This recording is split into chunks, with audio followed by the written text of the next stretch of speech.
Hi, I'm Lara Cooks Books and I'm here today to do my tarot TBR for October. So you know, very spoopy, very topical. I'm thrilled. The way this is going to work is the same as last month, if you didn't see that. The first card I pull tells me the number of books that are going to be on my TBR. So if I pull a court card, that'll be 10.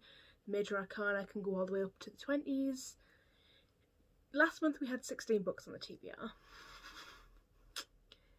Yeah, it could be a lot. And that card also gives us a bit of a vibe for how the read month is going to go. And then we start to pull individual tarot cards. For each card I look at the meaning and its personal meanings to me and its connotations, and I try and find a book that matches with that on my TBR as closely as I can. Last month I used 3 decks of cards, which was a bit mad because every deck is just so different and I get such different feelings from the same card in different decks.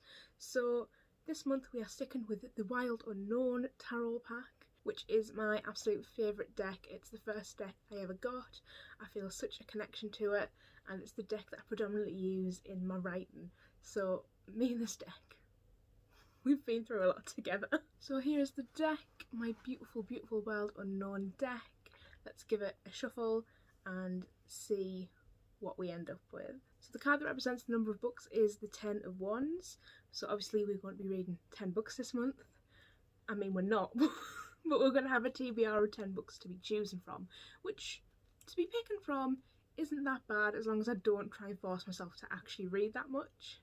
The vibe of this card is about burdens and blockage. So I'm going to interpret this as me being kind of in danger of a slump, which I do feel at the minute, as much fun as, but it might not be a slump, it might just be a warning that I am not going to naturally be proactive enough to book in slots for reading. So I'll bear that in mind and I'll kind of make it my #1 priority for the month. The first card I've pulled is the 9 of Swords. You can see that it's a very appropriate card for this month, very spoopy, very disturbing. It's not a pleasant card to look at by any means, but beautifully designed. The spiel for this card is that dark visions will reveal to you the deepest shadows of yourself. And it's kind of a hint to reach out for support and to know you're worthy of seeking that support. So with that in mind, I've picked a book. Now, I can't imagine anything more terrifying than new adult romance fantasy. I can't. I will be reading A Court of Thorns and Roses by Sarah J. Maas, because fairies flying about the sky with giant dicks is not my idea of a good time. And really, I've just done this because I hate myself.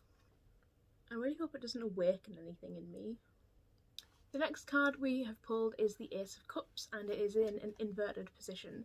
So normally, this card would be all about new beginnings, especially the beginnings of new relationships or new friendships. It doesn't have to be a romantic relationship.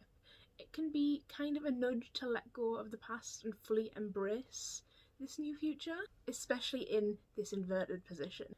And it is Paul Takes the Form of an Immortal Girl by Andrea Lawler, which is all about this person who can completely change their anatomy at will, and therefore their identity and their labelling shifts with them being a shapeshifter.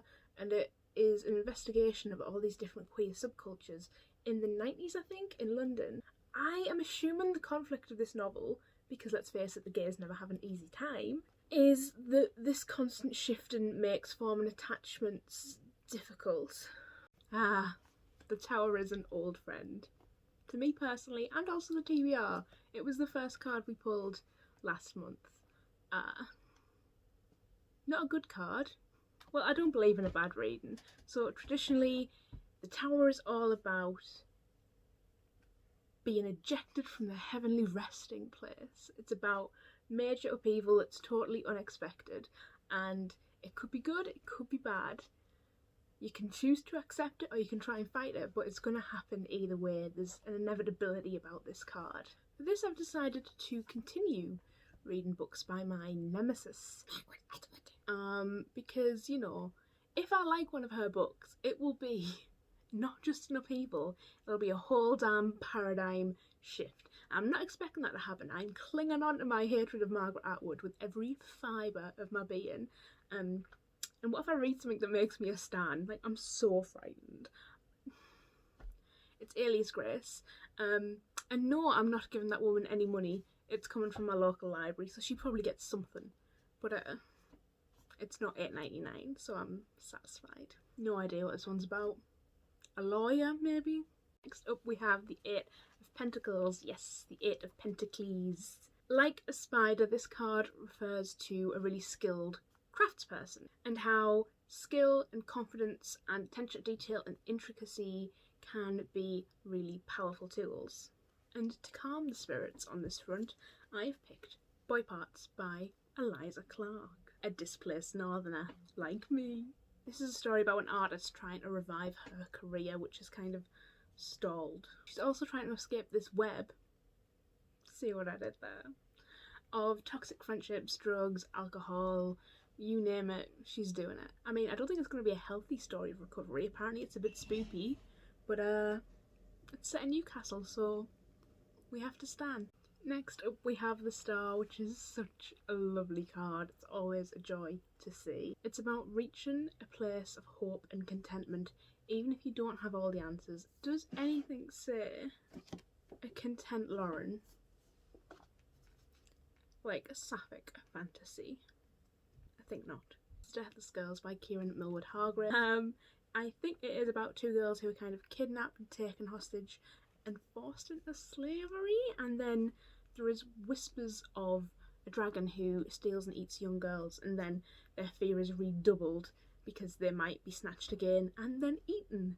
But I'm hoping that doesn't happen. I'm hoping they end up as just two queers on a farm somewhere. I get the feeling this is going to be written by Naomi Novak wishes it was. Now we have the Hanged Man inverted. We had this exact card in this position in the last video. It's about sacrifice and letting go of something that isn't good for you. Inverted, it's a warning that something is about to become stagnant or stale or just really difficult to get through, and so for that reason I tend to go for a book that has been lingering on my currently reading or TBR for a long time. Last month I said it was The Master and the Margarita, and this month it is also The Master and the Margarita. I've started at this time. I'm about half. I was going to say nearly. I'm halfway through. I'm really enjoying it, but it makes me feel real dumb. But if it took me all of September to read half, maybe in all of October I can read the other half. And it's still spoopy because it's about the devil. I've managed to figure that much out. Next we have the Daughter of Cups. The person, this time a girl, is deeply creative and very, very emotional. So emotional in fact that she can't really handle any kind of conflict whatsoever. She'll do anything to avoid it. So for this book I have chosen Disoriental. Translated from the French, this is a story about a girl sitting in a fertility clinic and being subjected to visions or daydreams of different members of her family's past coming to haunt her. Her family fled from the revolution, and it kind of plays on all of those cultural issues that she has run from, those conflicts that she's buried, as all these different generations come to judge her on who she is now, which is a very queer person. So we have the Father of Wands. All of the court cards kind of represent people, and in terms of the Father of Wands, a man of mystery, a really charismatic figure who thrives off the social attention and energy from other people. They are usually employed in some kind of healing profession, which is nice and vague, and something they really care about is nature and ecology. They can also be a really steady rock during phases of conflict, someone to rely on. I'll admit this one's probably a little bit of a stretch, but when I kind of dipped into that meaning and heard that description, it reminded me of the AI from the Scythe series. So I've picked the last book in the series, which is The Toll by Neal Schusterman. The AI is called the Thunderhead, and it is a benevolent force that, as well as maintaining humanity, maintains all life on Earth in a really precarious but peaceful balance.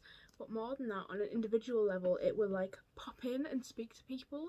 And in the last book we followed the perspective of a child who was essentially in care, and we saw how much of a rock the Thunderhead could be to an individual person, how it could basically be a parent, and with how the Thunderhead popped off in the last book, I want to see how they'll handle this conflict. The Seven of Pentacles inverted. This card upright is usually about taking a stretch of time as a chance to contemplate where things are going and how things have been, and reaching some kind of certainty from that. But inverted, it kind of feels like you're lingering on your failures. For this, I've chosen Wicked Like a Wildfire by Lara Popovic. This is about two young witches who go on a journey of self-discovery to discover all the failures of their family's past, which has been buried and hidden from them, but as their matriarch becomes sick, they have to face those things and learn that about themselves. I've had this on my TBR for years and didn't pick it up because I was also writing a YA fantasy about two young witches who go on a journey of self-discovery to unearth the lies of their past and find themselves with a strong matriarchal figure. I just wanted to make sure there was no cross-contamination whatsoever. The idea is like written. That book is written. I'm just working on refining it now, so I'm not too worried about cross-contamination. The other reason I didn't read it is because I just got shit vibes. So our final pull is going to be the High Priestess, which is such a spot-on card for spooky season. It's from the Major Arcana, so it's typically seen as a more important, more meaningful card in a reading, and the High Priestess is someone who can sit in absolute stillness and access a more spiritual part of themselves, to the point that it's traditionally seen as someone who can walk in other realms and have contact with other beings. And if you get it, it can be a little hint to not take everything as it seems, to investigate a little bit deeper.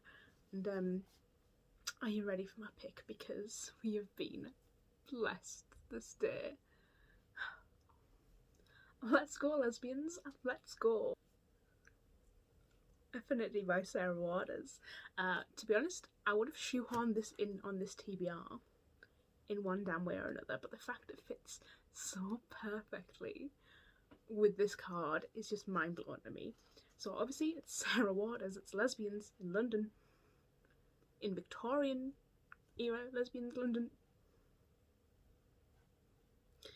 In this case we see a young girl who is leaving prison, or is in prison, and she is accused of fraudulently claiming to be in touch with the spirits. So we are trying to find out if she is a fraud, if she actually has these gifts, if she genuinely believes she has these gifts and there's something else going on. So we need to peel back the layers and find out the truth of it. But I'm hoping some shenanigans occur. So this is my TBR plus Alias Grace by Margaret Atwood. Let's just put that down before someone hurts themselves. Part of me also really want to read a short story a day from the Roald Dahl collection, because they're supposed to be really scary. But to be honest, it's probably not going to happen.